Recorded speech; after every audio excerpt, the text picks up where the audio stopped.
Bonsoir à toutes et à tous, heureux de vous retrouver pour la tranche info en direct sur votre antenne Canal 10 Télévision avec au programme de cette soirée Info 10, le journal local et régional qui sera suivi de Sport 10, l'actualité sportive du département avec Séverine Méridan, mais pour l'instant place à l'actu globale.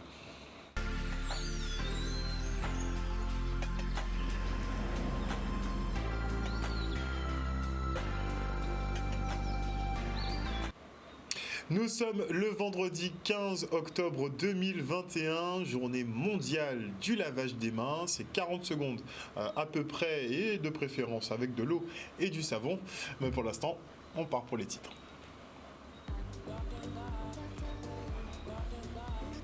La suspension des personnels de santé non vaccinés débute aujourd'hui. La pression est montée d'un cran à la clinique des Eaux Claires, bloquée par les syndicalistes. Région et département demandent à l'État de revenir sur sa décision de supprimer les tests PCR pour les voyageurs vaccinés, une garantie de plus pour la sécurité du territoire. Et enfin, nous nous rendrons au Centre guadeloupéen de la culture indienne à l'occasion des Journées du patrimoine. Et avant de développer ces quelques titres, notez que les députés ont adopté le projet de loi de vigilance sanitaire aujourd'hui en commission. Le texte permet notamment de recourir au pass sanitaire jusqu'au 31 juillet 2022 si les circonstances l'exigent. Et je vais mettre aux voix l'ensemble du projet de loi portant diverses dispositions de vigilance sanitaire. Qui est pour, qui est contre ? Donc il est adopté, il sera examiné dans l'hémicycle mardi. Je crois qu'on a un délai de dépôt d'amendement, c'est dimanche.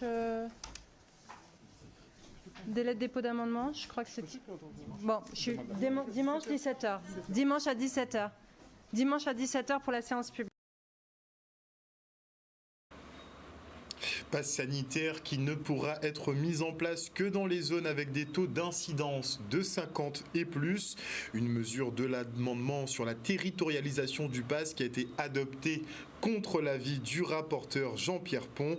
Le projet de loi sera donc examiné, comme vous l'avez entendu, le 19 octobre prochain. La Haute Autorité de Santé, elle estime que le vaccin Moderna ne doit plus être utilisé pour les troisièmes doses, les doses de rappel, une mesure de sécurité en raison d'un risque de myocardite et péricardite plus important qu'avec Pfizer. Notons que les deux injections sont très similaires et occasionnent les mêmes effets secondaires indésirables graves. La décision est surtout motivée par les autorisations puisque Pfizer a obtenu une extension de l'autorisation de mise sur le marché pour les rappels le 5 octobre dernier, ce qui n'est pas le cas de Moderna. Et oui, normalement, pendant cette dernière phase d'essai, les fabricants de vaccins doivent régulièrement soumettre des demandes d'AMM aux autorités. Et on part sur le front social avec le blocage de la clinique des Eaux Claires à Jarry. À compter d'aujourd'hui, les suspensions des personnels de santé non vaccinés sont effectives. Des agents sous pression mais qui n'entendent pas lâcher. Le reportage de Michel Depape. Aujourd'hui là, nous mobilisés si l'hôpital Eaux Claires parce que tout simplement, depuis quelle loi du 5 août 2021 la sortie, donc, ni des camarades dans l'établissement là, ça qui commençait à recevoir l'aide de suspension. Donc, c'est tout naturellement que, comme ces suspensions-là ont commencé à partir du 15 octobre, c'est tout naturellement que nous bloquons l'établissement là, ça là, pour nous signifier que nous ne sommes toujours pas d'accord avec l'obligation vaccinale là, que nous avons fait nous là, ni nous pas d'accord non plus à passe sanitaire là. C'est tout naturellement qu'on nous dit, nous déjà dit qu'au moins de EP, à partir du moment où nous suspendons le premier monde dans quel que soit l'établissement là, nous pouvons répondre présent à combat là, ça, parce que c'est un combat nous engagé depuis le 17 juillet. Et moi particulièrement, en touché par la accélérate là, ça, parce qu'on recevoir papier, moi qui dit qu'à partir des jours là, il faut rester à casa moi parce qu'on refusé présenter chez ma vaccinale en moi. Et bon matin là, après même directeur là, PDG là venu à moi et dit moi, il me déjà posé ma question, qu'à tous ces gens ça a fait là. On ne peut pas répondre parce que moi ça s'en voulait. Et après ça il dit moi, des réponses postement immédiatement. Nous dit, mais on va oublier qu'on va camarade long papier pour suspendre les gens là, et les gens là dit réponse travail. Donc si vous voulez réponse travail, ou quoi un papier pour dire qu'il est suspendu. Donc on attend le papier, moi pour dire qu'il est suspendu. Parce que de toute façon, on sait qu'en droit, moi, on savent qu'en droit, en qualité, en idéalité. Donc il n'y a ni pour question à poser pour demander un café là. Moi personnellement, je ne sais pas les chiffres exacts, ça fait de jour en jour. Hein. Chaque jour, nous avons chaque jour, nous avons des gens qui viennent mener courrier pour nous. Donc là, nous avons répertorié les courriers et les chiffres que nous avons. Nous avons des autres. Mais chaque jour, nous avons des gens qui viennent courrier pour nous. Mais pour l'instant, nous avons suspendu. Parce que son loi qui pas ni suite, en fait, son vide juridique, finalement, quand suspendre ces gens-là, et là, quand suspendre un monde dans la fonction publique, c'est qu'ils font faute grave. Or, ces gens-là pas fait pour faute grave. Ok?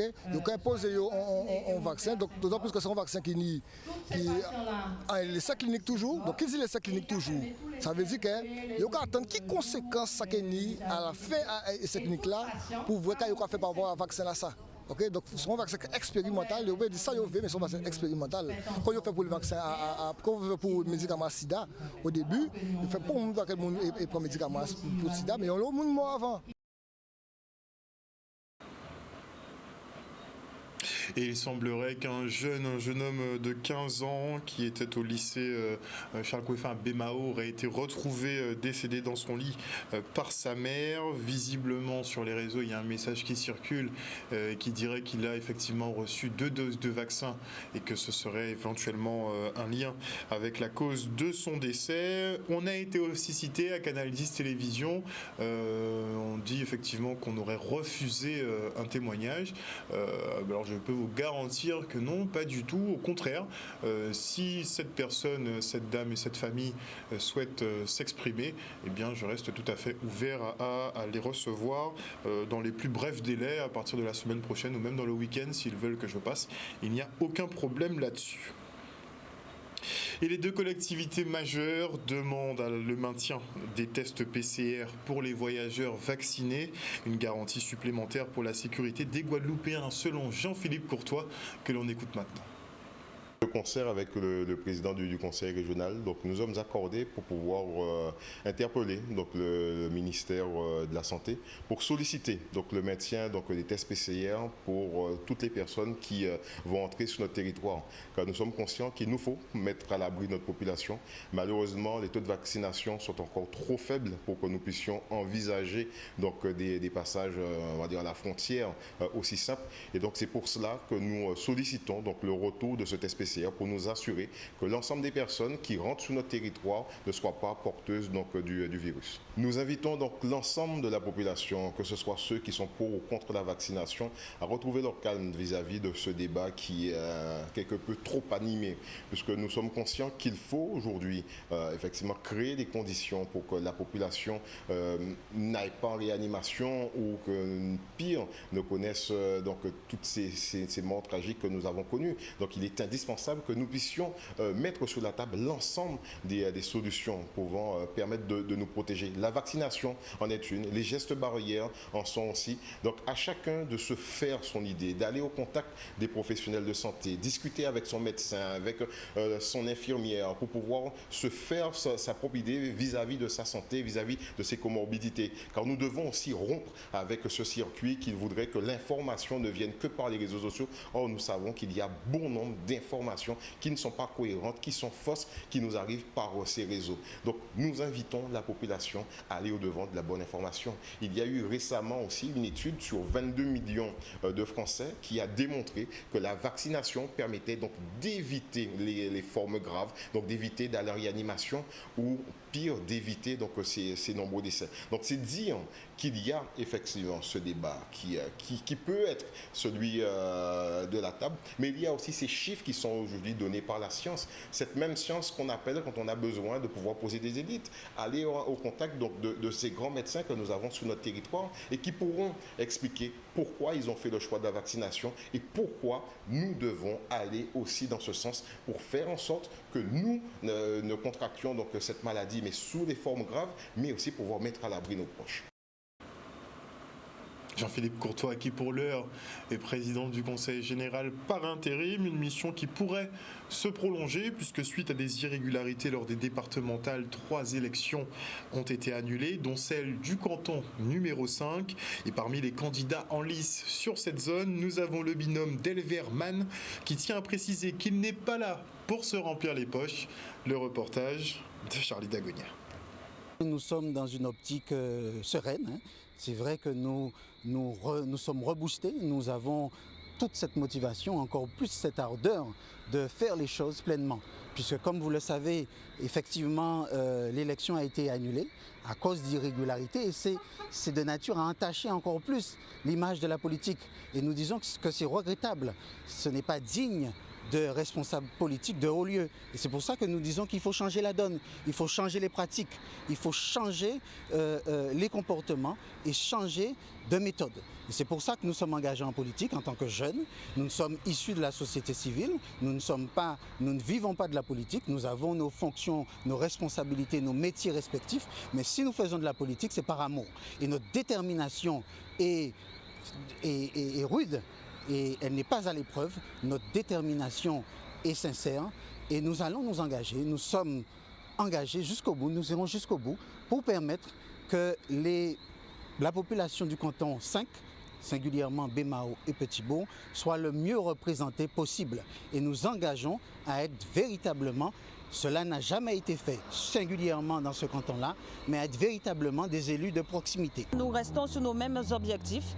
La priorité, ce sera l'ouverture de permanence dans les différents quartiers Bémao et Petit-Bourg afin de pouvoir recevoir la population, d'écouter leurs doléances et de pouvoir les aider dans tous les domaines de la vie de tous les jours et porter aux hautes instances du département toutes les aides nécessaires qu'ils peuvent bénéficier. Ils n'auront qu'un seul mandat et ils pourront véritablement défendre ce mandat-là et agir pour le mieux-être de nos populations. Nous avons pu rencontrer de nombreuses personnes qui ne savent même pas pendant ces 6 dernières années qui étaient leurs conseillers départementaux. Donc ces personnes ne se sont jamais déplacées à leur côté. Et comme nous le savons très bien, nous sommes des jeunes et nous avons envie d'aider notre population sans avoir pour objectif premier de nous remplir les poches. La population avant tout. On enchaîne avec une signature de convention entre le rectorat et Synergile pour la mise en place d'enseignements liés au développement durable. Cet après-midi, nous avons une manifestation qui va se traduire par la signature d'une convention entre l'académie et Synergile.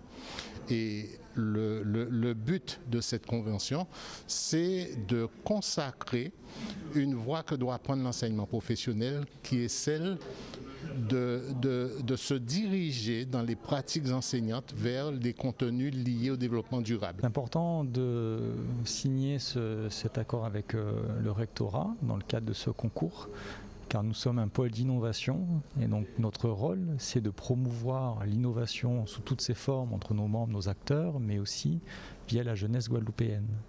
Et donc cette convention avec le rectorat va nous permettre de promouvoir ce concours de façon à faire émerger des nouvelles idées, dans un premier temps sur les problématiques de bâtiments durables et potentiellement sur toutes les missions d'innovation qu'accompagne Synergie dans ces missions. L'importance de ce partenariat avec le pôle d'innovation Synergile, c'est aussi de mettre en œuvre un certain nombre de coopérations et aujourd'hui autour de ce concours et travailler à la fois sur le développement durable, sur des projets qui ont aussi un caractère de type professionnel au-delà de l'aspect pédagogique et très porteur, je pense, pour nos élèves, pour nos établissements et pour le territoire. Ce qui est important à relever là-dedans, c'est que ça correspond avec ce qu'on a appelé la transformation de la voie professionnelle, qui est une invitation pour le personnel enseignant à travailler autrement. Et dans cette démarche nouvelle pour donner plus de sens à la prise en charge des élèves et pour donner plus d'attraction aux établissements d'enseignement aussi, il y a ce contenu que l'institution a voulu insérer dans les pratiques enseignantes, c'est la notion, le concept de développement durable. Il faut que chaque enseignant puisse l'intégrer dans sa pratique, mais il faut surtout que chaque élève ait conscience de ce concept-là. On part maintenant pour la présentation des travaux de réhabilitation et de confortement parasismique de la résidence Barbadine à Moule. Des travaux à la charge des bailleurs CDC Habitat et la SIG. Le reportage de Charlie Dagonia. Alors CDC Habitat est actionnaire avec le département de la Guadeloupe de la SIG. La SIG donc est un bailleur social très important sur le territoire. Et donc l'objet de ma visite, c'était de bien appréhender en fait les problématiques de l'habitat sur le territoire de la Guadeloupe. La SIG a un patrimoine très important, a besoin aussi de réhabiliter ce patrimoine ancien avec des engagements forts en ce qui concerne ces réhabilitations, puisque la SIG aujourd'hui engage dans une belle dynamique plus de 1000 réhabilitations par an. Et puis aussi la SIG contribue à produire une offre nouvelle de logements locatifs sociaux. Mais cette offre nouvelle, effectivement, il faut qu'elle soit bien adaptée aux besoins des territoires. Donc ça peut être une offre en centre-bourg de la rénovation de bâtiments anciens, ça peut être une offre pour les personnes vieillissantes, ça peut être une offre pour les étudiants. Et c'est bien à cela que répond aujourd'hui la SIG. Les résidences sont choisies sur... il y a plusieurs principes, en fait. Il y a plusieurs critères. On rentre dans le cadre du plan stratégique du patrimoine et qui permet d'établir une programmation pluriannuelle de travaux. Cette programmation tient compte de la vétusté du parc, des besoins identifiés et d'un séquençage par rapport aussi à l'année de construction des résidences. Donc il y a des échanges qui sont faits en interne avec les différentes directions, notamment la direction du patrimoine qui, elle, est en gestion de la partie gestion locative, qui nous fait remonter des besoins. Et cette résidence, en l'occurrence la résidence Barbadine, a fait l'objet de nombreuses discussions sur le contenu des travaux, sur la pertinence de la programmation cette année. C'est une opération effectivement qui attend depuis quelques années la venue de la SIG, quand bien même nous avions déjà réalisé des travaux par ailleurs, mais des travaux vraiment conséquents ont été programmés pour cette année. On a tenu le pari de l'année 2021, puisqu'on devait être au rendez-vous en 2021. Alors cette opération bénéficie de financements importants. Elle bénéficie de financement de l'État via la LBU. Elle bénéficie aussi de financement de l'État via le plan de relance. Et elle bénéficie également d'un financement d'Action Logement. Donc aujourd'hui, ça représente un montant de 50 000 € de travaux par logement. Le prix de revient de ce qu'on va faire, c'est 50 000 € par logement. Et on bénéficie de financement à hauteur de plus de 50% sur l'opération. Il y a déjà ce que la SIG va apporter, c'est-à-dire la SIG va, parce que vous savez, quand on a des bâtiments qui se dégradent, des bâtiments obsolètes, donc c'est vrai, c'est systématiquement, il y a un laisser-aller au niveau de cette jeunesse qui continue par des actions de vandalisme. Mais le fait de voir que cela va être rénové. D'ailleurs, la SIG avait déjà commencé à réhabiliter certains bâtiments, mais aujourd'hui, ce travail de confortement, c'est-à-dire qu'il va quand même donner un nouveau look, et donc ça va quand même rassurer aussi la population parce qu'effectivement, c'est important. Et je viens tout juste de recevoir effectivement des images de ce qui se passe actuellement au CHU de Martinique, et la situation a vraiment dégénéré à ce qu'on peut voir, puisqu'il y a de gros affrontements en ce moment entre les personnels de santé et les forces de l'ordre, notamment des gendarmes. Et comme on peut voir effectivement, il y a des interpellations qui sont déjà en cours dans l'enceinte même de l'hôpital. Beaucoup de gaz lacrymogène a été lancé visiblement. La situation est vraiment critique en ce moment au CHU de Martinique. Et à l'occasion des Journées du patrimoine, vous êtes invité à découvrir la culture indienne, une indianité qui fait partie intégrante de notre société guadeloupéenne. Regardez. Nous recevons tout le monde. C'est bien sûr, c'est le Centre guadeloupéen de la culture indienne, mais c'est un centre qui accueille toute personne sans exception aucune. L'Association des Amis de l'Inde a été créée pour développer, promouvoir et surtout pérenniser et sauvegarder la culture indienne qui est une composante de la culture guadeloupéenne.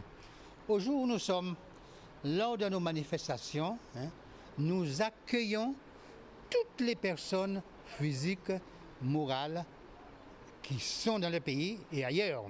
Et beaucoup de personnes qui ne soient pas d'origine indienne. Et ça veut dire quoi? Ça veut dire que la culture indienne se trouve bien intégrée dans le paysage culturel guadeloupéen à tous les niveaux. Nous avons une exposition d'une trentaine de planches qui parle de l'immigration indienne en Guadeloupe depuis 1848 date de l'abolition de l'esclavage jusqu'à nos jours, qui parle pourquoi on a fait venir des Indiens en Guadeloupe. Comment les Indiens ont été recrutés, comment ils sont arrivés, comment ils ont traversé, comment ils ont été installés et comment ils ont été insérés dans la société guadeloupéenne. Les Indiens sont venus justement aussi avec leur tradition culinaire. Avant, il y avait le colombo. Qu'est-ce qu'on disait? C'était colombois indien. Mais maintenant, je vous dis que la cuisine indienne se trouve intégrée dans le paysage culinaire guadeloupéen et rare dans les restaurants locaux où on ne propose pas un colombo. Il y a toujours le colombo. C'est important de partager tout cela. Et les gens ont bien compris que toute la partie indienne, dans son intégralité, se trouve bien intégrée dans le paysage culturel guadeloupéen. Donc maintenant, sans être péjoratif, pas ni nègres, ni indiens, ni blancs, tout le monde ensemble. Donc nous évoluons ensemble, nous partageons notre vie ensemble et c'est ce que je peux dire, c'est le bien vivre ensemble. Et nous évoluons tranquillement. Des images signées Maxime Morel. Voilà, chers téléspectateurs, nous sommes arrivés au terme de cette édition. Un petit rappel d'informations quand même assez importantes, à savoir que les députés ont adopté le projet de loi Vigilance sanitaire aujourd'hui en commission. Le texte permet notamment de recourir au pass sanitaire jusqu'au 31 juillet 2022 si les circonstances l'exigent.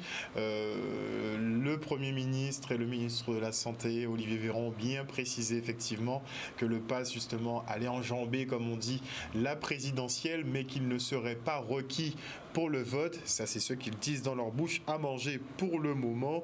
En tout cas, le pass sanitaire ne pourra pas être mis en place si les taux d'incidence ne sont pas supérieurs à 50 pour 100 000 habitants. C'est une mesure de l'amendement sur la territorialisation du pass qui a été adopté contre l'avis du rapporteur de La République En Marche, Jean-Pierre Pont. Le projet de loi sera examiné le 19 octobre prochain par les parlementaires. Et la Haute Autorité de Santé, elle, estime que le vaccin Moderna ne doit plus être utilisé pour les troisièmes doses. On a déjà une problématique aussi pour le vaccin Moderna pour les moins de 30 ans. Comme vous le savez, la Suède, la Norvège, le Danemark et il y a un quatrième État européen qui arrête effectivement d'injecter avec le vaccin Moderna, toujours pour les mêmes raisons. Ce sont les causes de myocardite et de péricardite comme effet secondaire.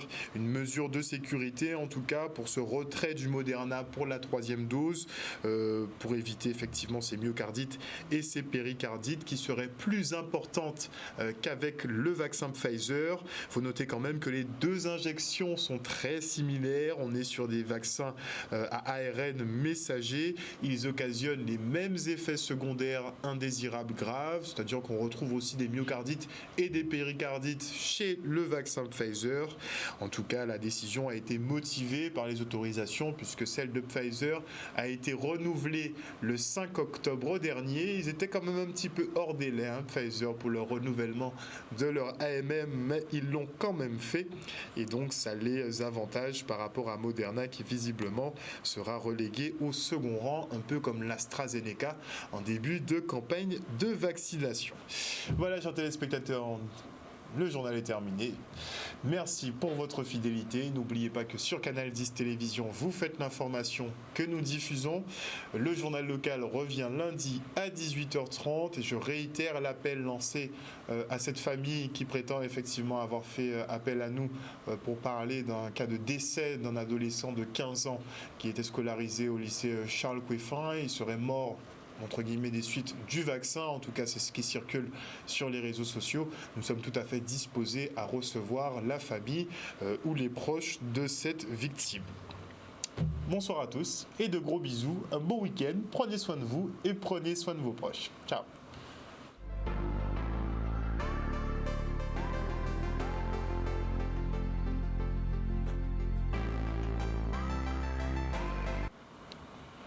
À venir dans la tranche info sur Canal 10, Sport 10, toute l'actualité sportive du département avec Séverine Méridan.